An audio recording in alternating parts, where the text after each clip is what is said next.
When you're in a job interview and they'll ask you what your strengths are or how your friends would describe you, all the things that are good qualities about me come from being neurodivergent.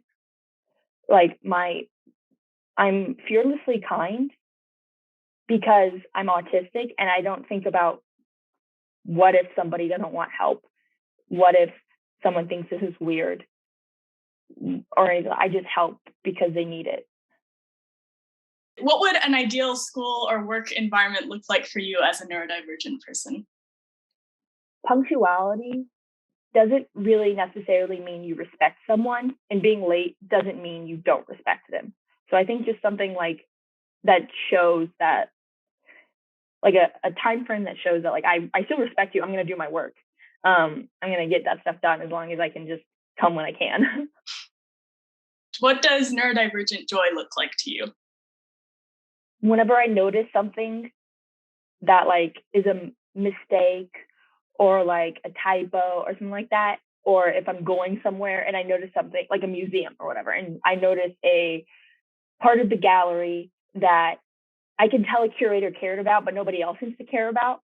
And I'm like, oh, that's really interesting. I feel a lot of joy from that. Like picking it out and seeing it, I feel special. And I get a lot of joy from like, I think it would say neurodivergent joy would come from things that seem simple or things that people do all the time that give me so much like ecstatic feeling. So yesterday I went to the Georgia O'Keeffe Museum in Santa Fe and I was so excited. I was like just bubbling over and everyone else there was calm. You're in a museum. I felt like a little kid in a candy store. If you were formally diagnosed, how did diagnosis change your outlook on yourself or your life? Yeah, so I got formally diagnosed with ADHD only a year ago. And it really explained a lot of stuff. Like, oh, I'm not lazy. Oh, I'm not like disorganized. I'm not like uninterested in things because I'm no longer interested in them in certain things. Like I'm still interested in others. It gave me a lot of legitimacy to like my thought process. Like I'm not wrong or bad or weird, just different, and that's okay. What is your favorite part about the way your brain works and the way that you process information? The way my brain works, I am very good at like I have a really good attention to detail. And so and I have a really good eye and I can absorb information quickly. So if I'm watching a show and be like what just happened, I'll give them the exact rundown. To be like, wow, like you can absorb and regurgitate information so well. And I also um notice when things are missing. So I was looking at old art history practicum proposals for like galleries and stuff. And I noticed in one of them from like 1992 that one of the table of contents was mislabeled. And I said to Anne, I was like, oh, this one is missing a header. And she's like, oh no. I was like, oh no, I mean in the text, like he missed like 60 pages mislabeled in the table of contents. And she's like, wow, nobody else noticed that. And I felt really proud. What is one accommodation you commonly request, and how does it facilitate your success? I have one DRS accommodation I use, and it is extensions for long-term assignments, and it really helps. It also, so say an essay is due on like the 11th, I usually get an extension until like the 15th. I don't get caught up in like, oh, this is late, I'm gonna get marked down and stuff like that. And also, it helps me be more communicative with my professors because I use that extra time to like have meetings with them to like best understand like what I'm writing and stuff. Some people don't really understand that accommodations are not like fun extras. Like oh, you don't need to rely on it. Like yes, it's literally an accommodation. Like I need it, and so it really helps. And then do you have a favorite or least favorite example of either canonically neurodivergent or neurodivergent coded characters in the media? Yeah, so I never really liked the like whenever I see autism represented in media, it's either someone who just cannot function And there's obviously usually something else going on with that person, like that character, but nobody mentions it. It's like, oh, they're super autistic, whatever that even means. Or they're that kind of person who's like a genius. And I'm like, okay, but where are the normal people, the normal autistic people? Like, not everyone's just like a super genius. And I honestly cannot tell you a character that is autistic that is normal where it's not like the showcase of the show that's like about an autistic person. Like, it's just, there's no just characters that are autistic that I can think of, or ADHD. Only TikTok creators I can think of. Often conversations are about just normal, like neurotypical. And if somebody's neurodivergent, that becomes a side tangent of a normal conversation and not integrated in that conversation already. What is one piece of advice that you would give to friends, family members, or teachers of neurodivergent people? Please stop with the flashing lights.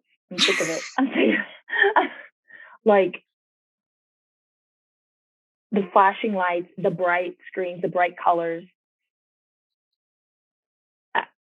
Like, I get it, it's fun, but it's too much a lot of the time.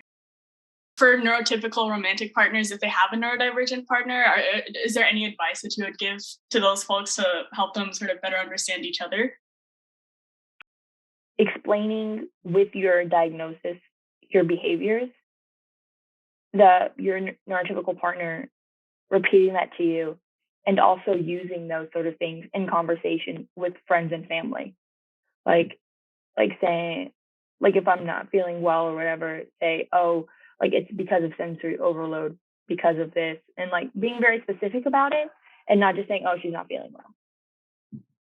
Yeah, because it's just like, it legitimizes and also is an actual explanation. And then in the future, people can understand better, like, certain things that happen.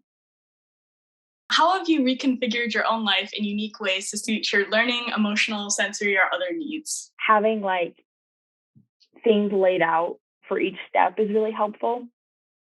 And also with age, it's hard to say organized. And so I've always created special like systems where everything has a home.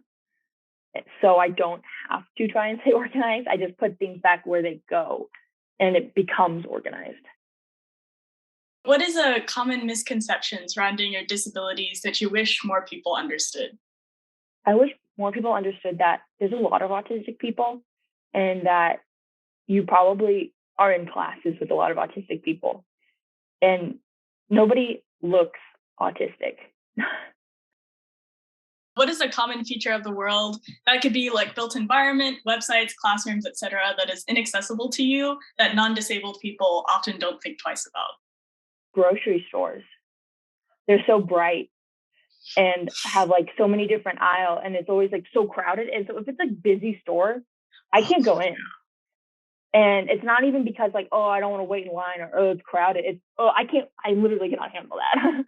And other people will just be like, oh, I don't want to go in because it'll be busy and I don't want to wait in line. It's like, it's not the line that bothers me. With jokes and stuff, or with so I tend to call myself gullible because I take things so literally.